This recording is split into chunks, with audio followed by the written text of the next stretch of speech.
ಸಮಸ್ತ ಕನ್ನಡಿಗರಿಗೂ ಸ್ವಾಗತ. ಇವತ್ತು ಮಸಾಲೆನ ತುಂಬಿಸಿ ಬದನೆಕಾಯಿ ಕರಿ ಹೇಗೆ ಮಾಡೋದಂತ ನೋಡೋಣ. ಇಲ್ಲಿ 7ರಿಂದ 8 ಸಣ್ಣ ಗಾತ್ರದ ಬದನೆಕಾಯಿಗಳನ್ನು ತಗೊಂಡಿದ್ದೇನೆ. ಮೊದಲು ಅದನ್ನು 4 ಭಾಗಗಳಾಗಿ ಈ ರೀತಿ ಸ್ಲಿಟ್ ಮಾಡ್ಕೊಳ್ಬೇಕು.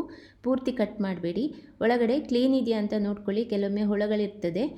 ಕ್ಲೀನ್ ಇರೋ ಬದನೆಕಾಯಿ ಒಂದು 7ರಿಂದ 8 ಹೀಗೆ 4 ಭಾಗ ಮಾಡಿ ಸ್ಲಿಟ್ ಮಾಡಿಕೊಂಡು ತಣ್ಣೀರಿನಲ್ಲಿ ಹಾಕಿ 10 ನಿಮಿಷ ಹಾಗೆ ಬಿಡಿ. 10 ನಿಮಿಷ ಆದಮೇಲೆ ತಣ್ಣೀರಿಂದ ಅದನ್ನು ತೆಗೀರಿ. ಆಮೇಲೆ ಒಂದು ಪಾತ್ರೆಯಲ್ಲಿ 1 ದೊಡ್ಡ ಚಮಚ ಎಣ್ಣೆನ ಬಿಸಿ ಮಾಡಿಕೊಂಡು ಅದಕ್ಕೆ 2 ಚಮಚ ಕೊತ್ತಂಬರಿ ಬೀಜ, 1 ಚಮಚ ಜೀರಿಗೆ, 1 ಚಮಚ ಬಿಳಿ ಎಳ್ಳು, ಇವು 3 ಇಂಗ್ರೀಡಿಯೆಂಟ್ಸ್ನ ಹಾಕಿ ಒಂದು ಸ್ವಲ್ಪ ಹೊತ್ತು ಹುರ್ಕೊಳ್ತಾ ಇದ್ದೇನೆ. ಅದಾದಮೇಲೆ 2 ದೊಡ್ಡ ಚಮಚ ಆಗುವಷ್ಟು ಶೇಂಗಾ ಬೀಜ ಕೂಡ ಹಾಕ್ತಾ ಇದ್ದೇನೆ. ಇವುಗಳನ್ನೆಲ್ಲ ಹುರಿದು ನಮಗೆ ಮಸಾಲೆ ರೆಡಿ ಮಾಡಲಿಕ್ಕಿದೆ. ಇದನ್ನು ಶೇಂಗಾ ಬೀಜನ ಸರಿಯಾಗಿ ಹುರಿದಾದ ಮೇಲೆ ಇದಕ್ಕೆ 10 ಬೆಳ್ಳುಳ್ಳಿ ಎಸಳುಗಳು ಸಿಪ್ಪೆ ತೆಗೆದಿರೋದನ್ನ ಹಾಕಿ ಮತ್ತೆ ಹುರಿತಾ ಇದ್ದೇನೆ. ಹಾಗೆಯೇ ಒಣಮೆಣಸಿನ್ಕಾಯಿ ಹಾಕ್ಕೊಳ್ಬೇಕು. ನಿಮ್ಮ ಖಾರಕ್ಕೆ ಅನುಗುಣವಾಗಿ ಹಾಕಿ. ನಾನೊಂದು 7ರಿಂದ 8 ಬ್ಯಾಡಗಿ ಮೆಣಸಿನ್ಕಾಯಿನ ಹಾಕಿದ್ದೇನೆ. ಚೆನ್ನಾಗಿ ಹುರಿದು ಒಂದು ಸಣ್ಣ ಈರುಳ್ಳಿಯನ್ನು ದೊಡ್ಡದಾಗಿ ಕಟ್ ಮಾಡಿಕೊಂಡು ಹಾಕಿದ್ದೇನೆ. ಹಾಗೆಯೇ ಈಗ ಇದರ ಜೊತೆ ಒಣ ಕೊಬ್ಬರಿ ತುರಿ ಹಾಕಲಿಕ್ಕಿದೆ. ಇದನ್ನು ಒಂದು ಸ್ವಲ್ಪ ಹೊತ್ತು ಹೀಗೆ ಹುರ್ಕೊಳ್ಬೇಕು. ಮೆಣಸಿನ್ಕಾಯಿ ಎಲ್ಲ ಸರಿ ಗರಿ ಗರಿ ಆಗಬೇಕು. ಮತ್ತು ಶೇಂಗಾ ಬೀಜ ಕೂಡ ಸರಿಯಾಗಿ ಹುರ್ಕೊಳ್ಬೇಕು. 4ರಿಂದ 5 ದೊಡ್ಡ ಚಮಚ ಆಗುವಷ್ಟು ಒಣ ಕೊಬ್ಬರಿ ತುರಿನ ಹಾಕಿದ್ದೇನೆ ಇಲ್ಲಿ. ಇವಿಷ್ಟನ್ನು ಹುರಿದ ಸಾಮಗ್ರಿಗಳನ್ನು ಒಂದು ಮಿಕ್ಸಿ ಜಾರಿಗೆ ಹಾಕ್ಕೊಂಡು ಅದನ್ನು ರುಬ್ಕೊಳ್ಬೇಕು. ಸ್ವಲ್ಪ ತಣಿಸಿ ನಂತರ ಅದನ್ನು ಮಿಕ್ಸಿ ಜಾರಿಗೆ ಹಾಕ್ಕೊಳ್ಳಿ. ಒಂದು ಅರ್ಧ ಚಮಚ ಆಗುವಷ್ಟು ಉಪ್ಪು ಹಾಕಿದ್ದೇನೆ. ಸ್ವಲ್ಪ ರುಬ್ಲಿಕ್ಕಾಗುವಷ್ಟು ಮಾತ್ರ ನೀರು ಹಾಕ್ಕೊಂಡು ಅದನ್ನು ನುಣ್ಣಗೆ ಪೇಸ್ಟ್ ಮಾಡ್ಕೊಳ್ಬೇಕು ಈ ರೀತಿ. ಈಗ ಬದನೆಕಾಯಿಂದ ನೀರನ್ನೆಲ್ಲ ತೆಗೆದು ಆ ಬದನೆಕಾಯಿನ ಸ್ಲಿಟ್ ಮಾಡಿರೋದ ಮಧ್ಯೆ ಹೀಗೆ ಮಸಾಲೆನ ತುಂಬಿಸ್ಬೇಕು. ಕೈಯಿಂದನೇ ತುಂಬಿಸಿದ್ರೆ ಕನ್ವಿನಿಯೆಂಟಾಗಿ ಸರಿಯಾಗಿ ತುಂಬಿಸ್ಕೊಳ್ಬೋದು. ಅದನ್ನ ಸರಿಯಾಗಿ ಎಲ್ಲ ಬದನೆಕಾಯಿ ಒಳಗಡೆ ಈ ರೀತಿ ಮಸಾಲೆನ ತುಂಬಿಸ್ಕೊಳ್ಳಿ. ಮಸಾಲೆ ಸ್ವಲ್ಪ ಎಕ್ಸ್ಟ್ರಾ ಉಳಿದ್ರೂ ಪರವಾಗಿಲ್ಲ. ನಾವು ಅದೇ ಮಸಾಲೆಯಲ್ಲಿ ಗ್ರೇವಿ ಥರ ಮಾಡ್ಕೊಳ್ಬೋದು.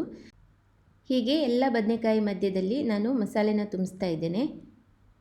ಈಗ ಗ್ರೇವಿ ಹೇಗೆ ಮಾಡೋದಂತ ನೋಡೋಣ. ಈ ಗ್ರೇವಿ ಮಾಡಲಿಕ್ಕೆ ಸ್ವಲ್ಪ ಎಣ್ಣೆ ಕ್ವಾಂಟಿಟಿ ಜಾಸ್ತಿ ಬೇಕಾಗ್ತದೆ. ಯಾಕಂದರೆ ಅದರಲ್ಲೇ ಬೇಯಬೇಕು ಬದನೆಕಾಯಿ. ಒಂದು 3ರಿಂದ 4 ದೊಡ್ಡ ಚಮಚ ಆದರೂ ಬೇಕಾಗ್ತದೆ ಎಣ್ಣೆ ಬಿಸಿ ಆದಮೇಲೆ 1 ಚಮಚ ಸಾಸಿವೆ ಹಾಕಿ, ಸಾಸಿವೆ ಸಿಡಿದ ಮೇಲೆ ಸ್ವಲ್ಪ ಇಂಗಿನ ಪುಡಿ ಹಾಕಿದ್ದೇನೆ. 2 ದಂಟು ಕರಿಬೇವಿನ ಎಲೆಗಳನ್ನು ಹಾಕಿ ಹುರಿದಿದ್ದೇನೆ.